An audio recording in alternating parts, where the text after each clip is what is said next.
when you're looking at different types of variables with different levels of measurement in terms of what their values are, there are certain comparisons that can be made. So we have our level of measurement here, and if you haven't seen the levels of measurement video, go watch that one first where I describe the difference between nominal, ordinal, interval, ratio. But so we have those here, and essentially these are the comparisons that you can make with the different levels of measurement. So when we're looking at whether A is equal to or not equal to B, that you can do with any level of measurement, because that is basically saying, are they equal to or are they not equal to each other? So you have two different people in your sample. Do they have the same measure, or do they have the same value on this variable or not? They're either the same or they're different. You can do that with any level of measurement. Then starting to say, well, A is greater than or less than B, you can't do that with nominal anymore. Nominal, you can't put anything in order, so you can't use those greater than or less than kind of comparisons, but you can do that with ordinal, interval, and ratio level variables. And then saying, well, you know, A is 3 more than B, or A is 3 less than B, so meaning you can now add and subtract these things. You can't do that with ordinal either, but so you can't do it with ordinal or nominal.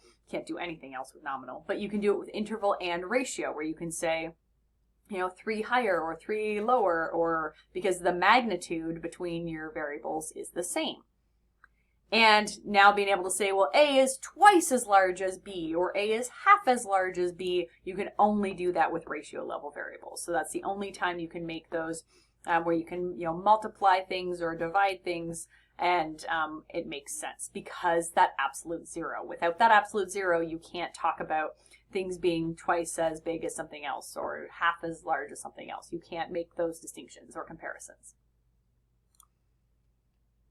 So why are levels of measurement so important? Because they are. You need to know the level of measurement of any variable that you're using in any study that you ever want to conduct.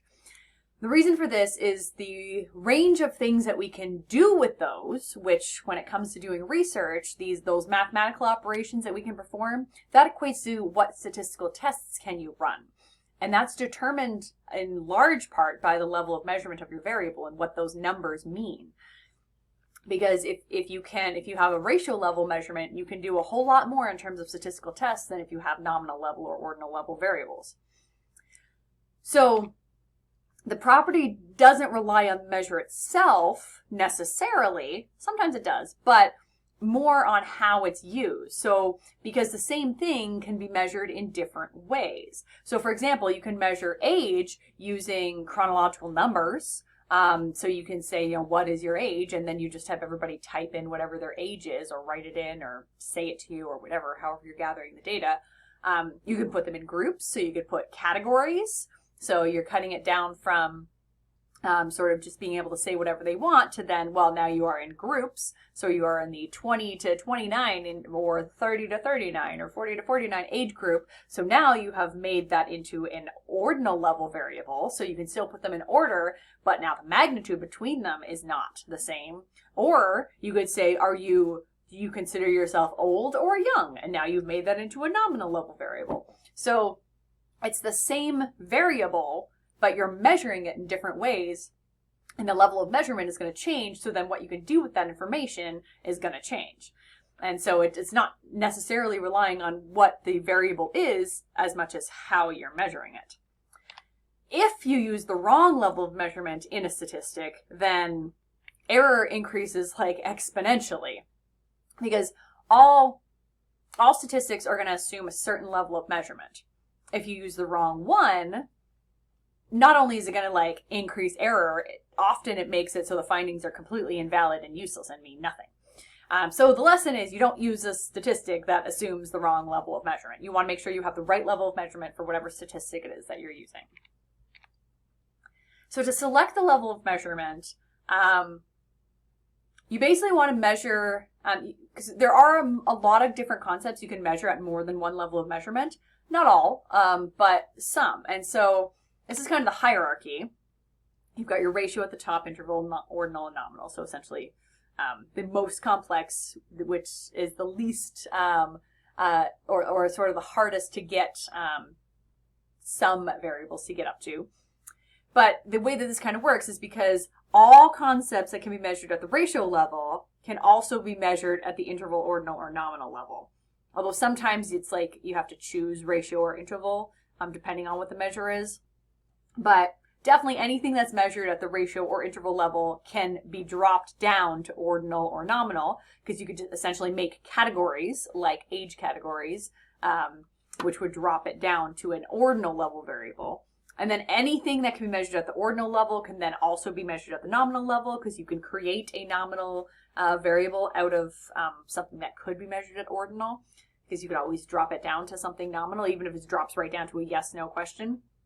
But you can't necessarily go in the opposite direction. So assuming that you're collecting your data at, say, the ratio level. So maybe you are asking people how many crimes they have committed in their past. You're doing a self-report survey and you want to know how many crimes people have committed in the past. If you ask them, how many crimes have you committed, that is a ratio level variable. You can then later take that information and drop it down to an ordinal level variable. You can say, well, I have, people gave me counts and, anywhere from 0 to like 127 was the highest that somebody said. And so you have like the ratio, you have that data, but you could then say, okay, we're going to put these into categories of like, 0 is its own category, maybe 1 to 3 is its own category, and then like 4 to 10, and then 11 and above. And so I'm going to sort of create categories based on like I want about equal number of people in each category, or however I want to define those categories. But if I have the actual, how many crimes did they commit, then I can always drop it down to ordinal, or I can even drop it to nominal and say, well, either they committed no crimes or some crimes. And so I'm literally saying either 0 or 1 or more is what they're reporting. So maybe I just want it to just be nominal. Are they reporting any crimes or not? So if you measure it at the ratio level, you can always drop it down in terms of complexity and make it easier based on whatever kind of comparisons you want to make. But if you gather the information at the ordinal or the nominal level, you can't usually go up. So if I ask people, have you committed a crime in the past, and it's just yes or no, I can't then delve deeper and be like, I wonder if there's anything different about people who committed just one crime versus people who committed multiple crimes in the past. I don't have that information because I didn't gather that information at that level.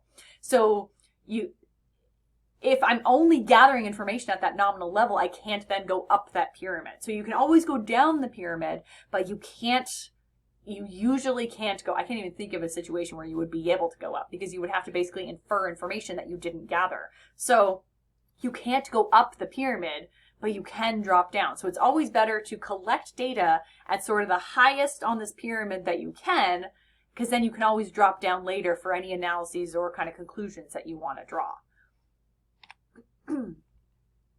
So you want to select the highest level of measurement that is appropriate when you are operationalizing your variable, because you can always go down the pyramid afterwards. But this doesn't always mean you can collect everything at the ratio level, because it doesn't always make sense to do that. So, for example, when you're assessing like personality traits, it's not appropriate to ever try to get some kind of absolute 0 personality to make your measure ratio. That just doesn't make sense to do. So you can't always start with ratio, but you want to start as high up on that pyramid as makes sense. And so that selection should be based on just the characteristics of the concept. So, is it possible to have an absolute 0, or is it possible to even have that magnitude difference? Does it even make sense to be able to do that? But it's also going to be based on the information source. So how much information can you actually realistically get from people?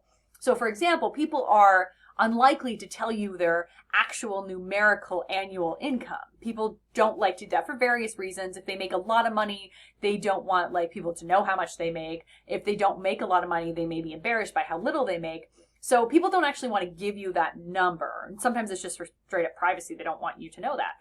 But they are much more likely to assign themselves to a category, which would be an ordinal level variable.